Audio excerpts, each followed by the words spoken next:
মুভিটি শুরু হয় 58 বছর বয়সী একজন বৃদ্ধকে দিয়ে, যার নাম ছিল ইনো। সে তার পরিবারের সাথে জিনিসপত্র বেঁধে নিয়ে টোকিওতে এসে পড়েছিলেন। সে তার স্ত্রী সন্তানদের সুখে রাখার জন্য দিনরাত পরিশ্রম করত, কিন্তু তার প্রতিবেশীরা তাকে একটু মূল্য দিত না। এমনকি তার পরিবার ছাড়া আর কেউ তাকে একটু সম্মান করত না। প্রতিদিন ইনুলুকে পরিপূর্ণ ট্রেনে ধাক্কা খেতে খেতে অফিসে পৌঁছাতো। এখানে তার সাথে পশু প্রাণীর থেকেও খারাপ ব্যবহার করা হতো। একদিন সে তার ঘরের বাইরে বসে নিজের বোরিং জীবন নিয়ে ভাবতে থাকে। হঠাৎ করে একটি কুকুর হাঁটতে হাঁটতে তার সামনে এসে দাঁড়িয়ে পড়ে। কুকুরের গলায় শিকলের সাথে একটি কাগজ বাঁধা ছিল। এই কাগজে কুকুরের মালিক লিখেছিল যে এই কুকুরের নাম হানাকো এবং এই কুকুরটিকে ভালোভাবে দেখাশোনা করবেন। সেই সময় ইনুর স্ত্রী জেনি বাহিরে আসে, আর ইনু তার স্ত্রীকে বলতে চায় যে আজ থেকে এই কুকুর তাদের পরিবারের একজন হয়ে থাকবে। কিন্তু ইনুর এই কথা বলার আগেই তার স্ত্রী জেনি কুকুরকে তাড়িয়ে দিতে বলে। তারপর তাড়াতাড়ি ভিতরে চলে যায়। পরের দিন সকালে ইনু চেক আপের জন্য ডাক্তারের কাছে যায়, বাট তারপর সে জানতে পারে তার তো ক্যান্সার হয়ে গেছে, আর এই রোগ তার পুরো শরীরে ছড়িয়ে পড়েছে। তার আর বাঁচার কোনো সম্ভাবনাই নেই। তার কাছে আর মাত্র 3 মাসের সময় বাকি আছে। তারপর রাতে খাবার সময় সে তার রোগ সম্পর্কে পরিবারের সবাইকে বলে, কিন্তু কেউ তার কথায় গুরুত্বই দেয়নি। এমনকি তার কথা কেউ বিশ্বাসই করতে চায়নি। তারপর জেনি তাকে জিজ্ঞেস করে এই কুকুর এখনো তাদের ঘরে কেন। সেই কুকুরকে তাড়াতাড়ি বাইরে ছেড়ে আসতে বলে। তারপর ইনু উদাস হয়ে হানাকোর সাথে ঘর থেকে বাইরে বের হয়ে যায়। ঘর থেকে কয়েক কিলোমিটার দূরে যাওয়ার পর সে হানাকোকে সেখানেই ছেড়ে দেয়। আর ইনু সেখান থেকে তাড়াতাড়ি চলে আসতে চায় যাতে হানাকো তার পিছু না করে, বাট হানাকো তো তার পিছনেই দৌড়াতে শুরু করে। তারপর ইনু দৌড়াতে দৌড়াতে এক পার্কে পৌঁছায় এবং তার মনে হয় হানাকোকে সে অনেক পিছনে ফেলে এসেছে। বাট যখনই সে পিছনে ঘুরে তারপর সে দেখে হানাকো তার পিছনেই চুপচাপ বসে আছে। হানাকোকে দেখার সাথে সাথেই ইনুর চোখে পানি চলে আসে।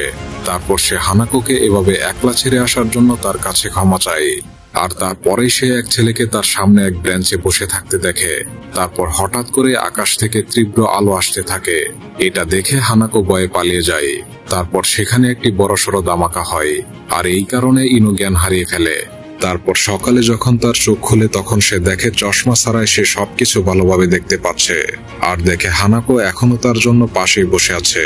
তাই সে হানাকোকে তার সাথে নিয়ে বাড়ি ফিরে আসে। তারপর ব্রেকফাস্ট করার সময় সে মিসো স্যুপ পান করে।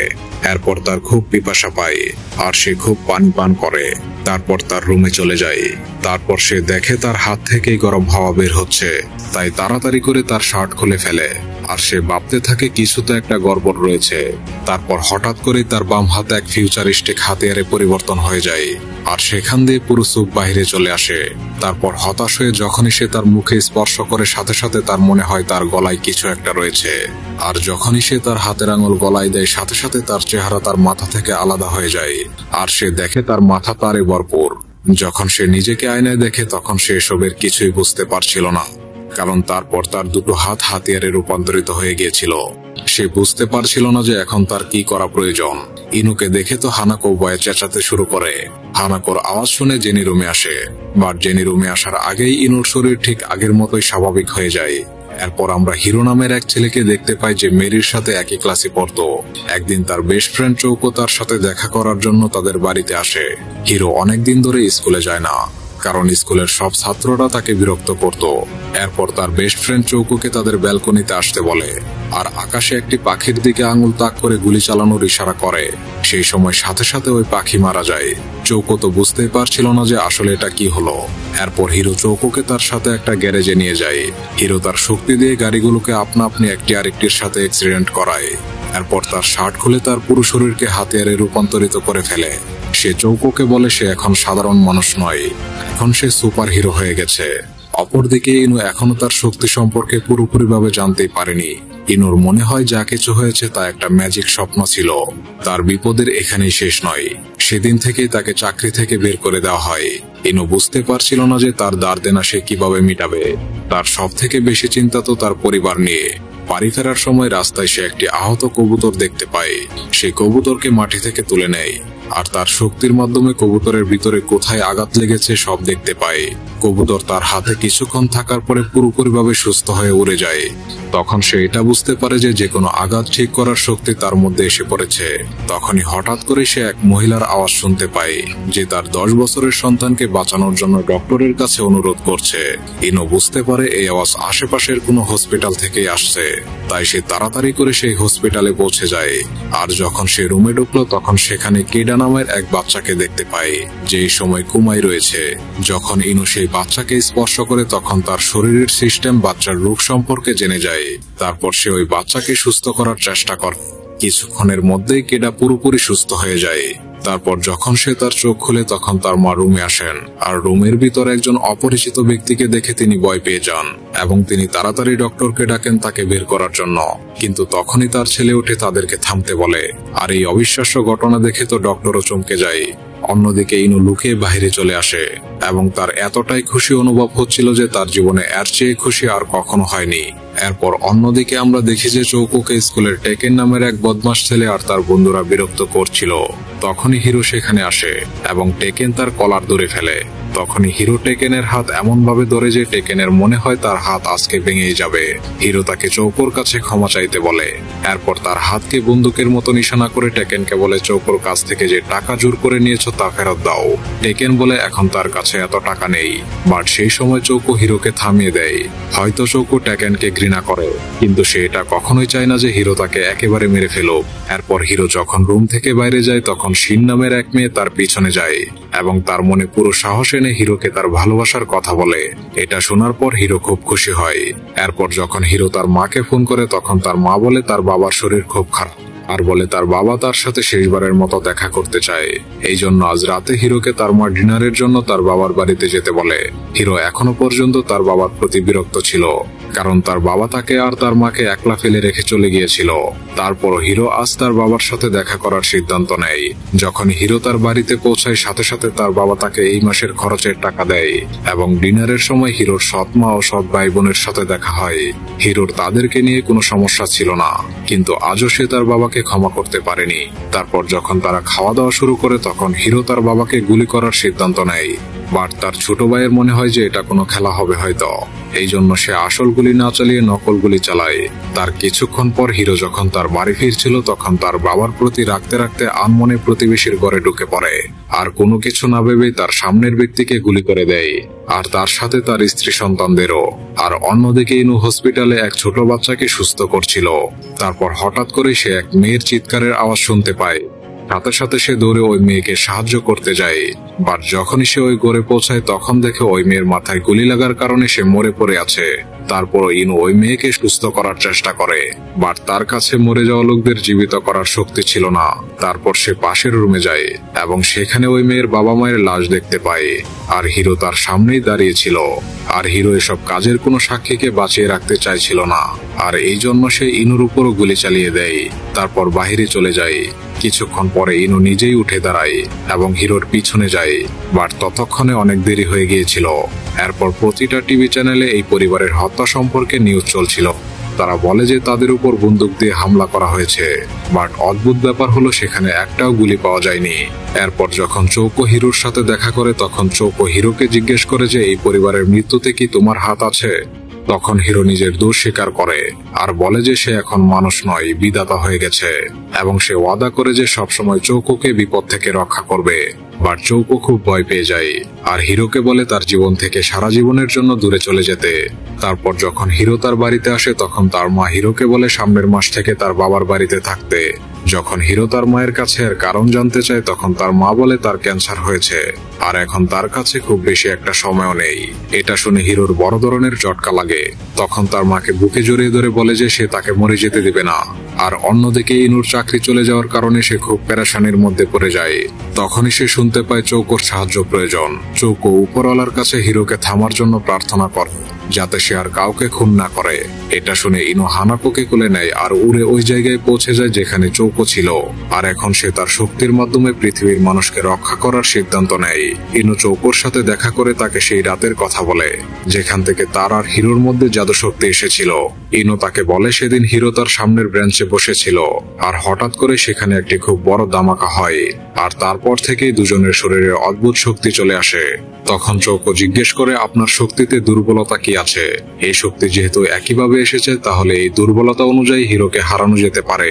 ইনু বলে তার দুর্বলতা হলো মিসো স্যুপ, কারণ স্যুপ পান করার সাথে সাথে তার শরীরে এই স্যুপ বাইরে ফেলে দিয়েছিল। আর সেদিন থেকে চৌকো ইনুকে ট্রেনিং দেওয়া শুরু করে দেয় যাতে সে হিরোকে হারাতে পারে। সবার প্রথমে সে ইনুকে তার আঙুল দ্বারা এক কফি ক্যানের উপর গুলি চালাতে বলে। তার চেষ্টার ফলে সে সফল হয় আর ক্লান্ত হয়ে সে পানি পান করে আর অদ্ভুতভাবে তার শরীর পুরো পানি বাইরে ফেলে দেয়। আর চৌকো যখন ওই পানির লেভেল পরে তখন দেখে এই পানি তো খেলোয়াড়রা পান করে, কারণ এই পানিতে ইলেকট্রোলাইট বাড়ানোর জন্য সল্ট রয়েছে।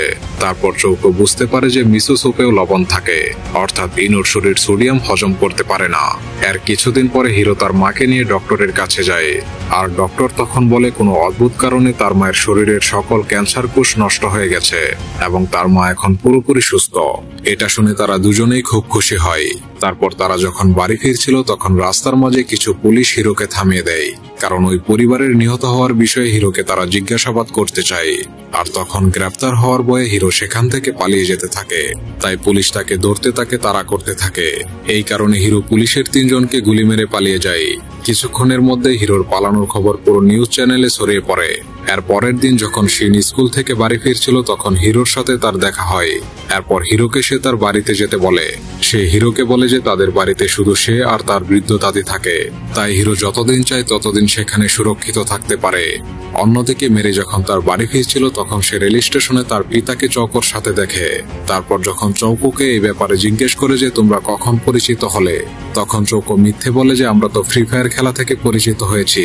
আর এইদিকে হিরো টিভিতে দেখছিল যখন থেকে সে পালিয়ে এসেছে তারপর থেকে মিডিয়া তার মায়ের পিছনে আঠার মতো লেগে গেছে। শত শত রিপোর্টার তার মাকে বিভিন্ন অপবাদ দিতে থাকে আর তার ছেলের অপরাধের জবাবদিহি তাকে করতে হচ্ছে। তারপর হিরো জানতে পারে এসব তার মা সহ্য করতে পারছে না আর সেই কারণে তার মায়ের মৃত্যু হয়ে যায়। হিরো ইন্টারনেটে এক পোস্ট করে দেখে যে সেখানে মানুষজন এই হত্যাকাণ্ডের ব্যাপারে কথাবার্তা বলছে এবং সেখানে এক অল্প বয়সী রিপোর্টার ছিল যে হিরোর বাড়ির ঠিকানা দিয়েছিল। এই কারণে অনেক লোক ওই ছেলেকে বাহবা জানায়। তারপর হিরোর আগে ওই ছেলেকে ভিডিও কল করে। এটা দেখে ওই ছেলে অনেক খুশি হয়ে যায়, কারণ সারা দুনিয়া হিরোকেই তো খুঁজছে। বাট হঠাৎ করে হিরো স্ক্রিনের উপর তার হাতকে বন্দুকের মতো নিশানা করে গুলি করে দেয়। তারপর সেই ছেলে হিরোর কাছে প্রাণ ভিক্ষা চায়, বাট হিরো ততক্ষণ পর্যন্ত গুলি করতে থাকে যতক্ষণ পর্যন্ত ওই ছেলের মৃত্যু না হয়। এরপর যারা যারা পোস্ট করছিল সবার অবস্থা এরকমই হয়, যাদেরকে সবাই বাহবা দিয়েছিল। এই ঘটনার কারণে টোকিও পুলিশ হেডকোয়ার্টার্সে তুলকালাম লেগে যায়। যখন রাতে শিন হিরোর সাথে কথা বলতে আসে তখন সে স্বীকার করে যে এই পরিবারের হত্যাকাণ্ডের কারণ সেই। বাট শিন এই কথা বিশ্বাসই করতে চাচ্ছিল না যে তার হিরো এরকম নিকৃষ্ট অপরাধ করতে পারে। তখনই হিরো তার রোবট আর্ম দেখায়। তখন শিন তাদের জন্য কাঁদতে থাকে যাদেরকে হিরো হত্যা করেছিল। তারপরও শিন বলল সে হিরোকে ছেড়ে কখনো যাবে না। তারপর দুজনেই বাড়ি ফিরে আসে। আর যখন শিন পানি পান করছিল তখনই তাদের বাড়িতে হাতিয়ার সমেত পুলিশের এজেন্ট চলে আসে। তখন শিন চিৎকার করে হিরোকে পালিয়ে যেতে বলে। এরপর হিরো শিনকে তার বুকে জড়িয়ে মাটিতে পড়ে যায় আর এজেন্টের গুলির সামনে শিনের ডাল হয়ে যায়। আর তখনই হিরো তার রোবট আর্ম বের করে সব এজেন্টকে মেরে ফেলে। তারপর যখন হিরো মাটি থেকে উঠে তখন দেখে শিনের দাদি মারা গেছে। তারপর দেখে শিনেরও নিঃশ্বাস বন্ধ হয়ে গেছে। হিরো শিনকে বাঁচানোর জন্য ডাল হয়েছিল, তারপরও তার ডাল হওয়ার আগে শিনের অনেকগুলো গুলি লেগে গিয়েছিল। এখন সে কিছুই করতে পারবে না, তাই সে এখান থেকে পালিয়ে যায়। শিনের মৃত্যুর বদলা নেওয়ার জন্য হিরোর মধ্যে আগুন জ্বলতে থাকে। এর পরের দিন ইনু তার স্ত্রী এবং সন্তানদের বাড়িতেই থাকতে বলে আর বলে যে কোনো কারণে কেউ যেন ফোন বা কম্পিউটার স্ক্রিন না চালায়, কারণ হিরো এখন কম্পিউটার স্ক্রিনের মাধ্যমে হত্যা করতে শুরু করেছিল। বাট তার পরিবার সবসময়ের মতো এখনো তার কথায় কোনো গুরুত্ব দেয়নি আর তাদের ব্যক্তিগত কাজ করতে থাকে। কিছুক্ষণ পর হিরো শহরের সবচেয়ে বড় স্ক্রিনকে হ্যাক করে ফেলে। তারপর সাধারণ জনগণকে গত রাতের ঘটনা সম্পর্কে বলে। সে বলে যে পুলিশ যেহেতু যুদ্ধ করার সিদ্ধান্ত নিয়েছে তাহলে এর শেষ আমিই করব আর আমার প্রতিশোধ তখনই পূর্ণ হবে যখন এই দেশের সবাই মারা যাবে। এরপর হিরো স্ক্রিনের উপর তার রোবট আঙুল দ্বারা শহরের সাধারণ মানুষকে হত্যা করা শুরু করে দেয়। অন্যদিকে ইনু চৌকোর সাথে ট্রেনিং করছিল। তখন সে হাজারো মানুষের চিৎকারের আওয়াজ শুনতে পায়। সে সেখানে গিয়ে তাদের সাহায্য করার সিদ্ধান্ত নেয়। সে ওই স্ক্রিন হ্যাক করে হিরোকে সরিয়ে দিয়ে অন্য একটি টিভি শো চালিয়ে দেয়, কিন্তু হঠাৎ করে ওই টিভি শোর ব্যক্তির মাথায় গুলি লাগে আর সে সেখানেই মারা যায়। অন্যদিকে মেরি তার বন্ধুকে নিয়ে শহরে ঘুরছিল। সেই সময় হঠাৎ করে হিরোর আক্রমণ করার খবর পায়। লোকজন সেটা জানার জন্য নিজেদের ফোন বের করে। তখনই হিরো তাদের গুলি করে মেরে ফেলতে থাকে। এই কারণে ইনো স্ক্রিন হ্যাক করে চৌকোর ভিডিও চালিয়ে দেয় আর সে ফোন, টিভি এবং কম্পিউটারের স্ক্রিন থেকে দূরে থাকতে বলে। বাট এটা দেখে হিরো শহরের সবচেয়ে বড় স্ক্রিনের বিল্ডিং এ মিসাইল ছুড়ে দেয়। এছাড়াও সে শহরের অনেক বিল্ডিং এ মিসাইল ছুড়েছিল। এর মধ্যে সেই বিল্ডিংও ছিল যে বিল্ডিং এ ম্যারি ছিল। সেই সময় ইনো হিরোর সামনে গিয়ে পৌঁছায় আর হিরোকে এসব বন্ধ করতে বলে। তারপর বলে যে রাতের ধামাকা থেকে হিরোর এই শক্তি মিলেছিল সে রাতে সেও সেখানে ছিল। তারপরও হিরো শহর ধ্বংস করছিল আর তখনই ইনো হিরোর উপর গুলি চালিয়ে দেয় আর দুজনের লড়াই শুরু হয়ে যায়। তারপর হিরো তার মিসাইল দিয়ে ইনোর উপর হামলা করে দেয়। এই কারণে ইনো তার মেয়ে মেরির চিৎকারের আওয়াজ শুনতে পায় আর তাই ইনো তার মেয়েকে সাহায্য করার জন্য যেতে থাকে। বাট হিরো তাকে আক্রমণ করে বিল্ডিং এর উপর ফেলে দেয়। এখান থেকে সে উড়তে উড়তে এক টিভি চ্যানেলের হেলিকপ্টারে এসে পড়ে। সেই সময় হিরো সেখানে এসে ইনো আর ক্যামেরাম্যানকে হেলিকপ্টার থেকে ধাক্কা দিয়ে ফেলে দিতে চায় আর তখনই ইনো ক্যামেরাম্যানের হাত ধরে ফেলে, কারণ এখান থেকে পড়ে গেলে ক্যামেরাম্যান মারা যেতে পারে। তারপর হিরো হেলিকপ্টারের পাইলটকে মেরে ফেলে, যার কারণে হেলিকপ্টারে এক বিল্ডিং এ ক্রাশ হতে যাচ্ছিল। বাট তার আগেই ইনো ক্যামেরাম্যানকে ধরে এক বিল্ডিং এর ছাদে চলে আসে। তারপর হিরো সেখানে পৌঁছে ক্যামেরাম্যানকে গুলি করে দেয়। তারপর সে ইনোকে তার সাথে যুদ্ধ করতে বলে আর পানি পান করতে থাকে।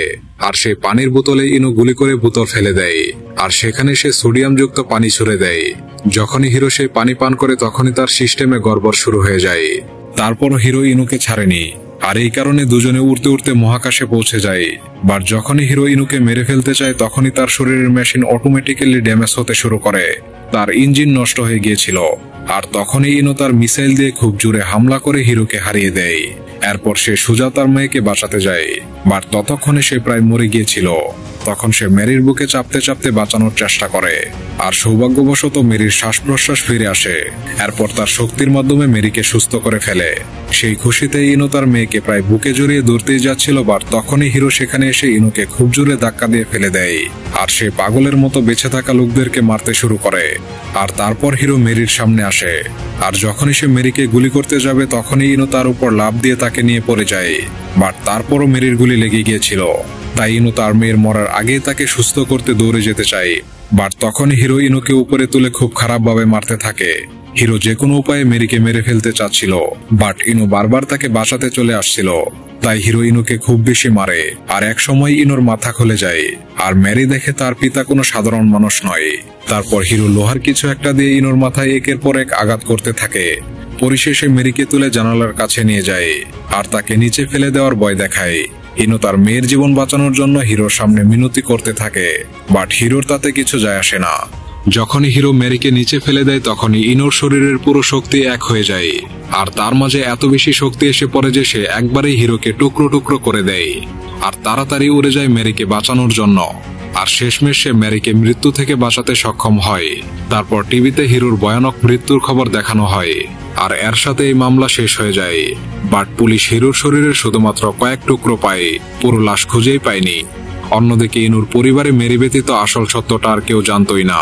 আর এইদিকে দেখা যায় হিরো এখনো বেঁচে আছে। সে জাপান ছেড়ে চলে যাচ্ছিল। এই কারণে সে শেষবারের মতো তার বন্ধু চৌকোর সাথে দেখা করতে যায়। চৌকো তার বন্ধুকে বেঁচে থাকতে দেখে খুব খুশি হয় আর তাকে শেষবারের মতো একবার ভিডিও গেম খেলার কথা বলে। তারপর যখনই সে পিছনে ফিরে তখন সে দেখে হিরো সারা জীবনের জন্য চলে গিয়েছে। ভিডিওটি যদি ভালো লাগে তাহলে চ্যানেলটিকে সাবস্ক্রাইব করে দিন আর একটি লাইক করে দিন। তো দেখা হচ্ছে পরবর্তী ভিডিওতে।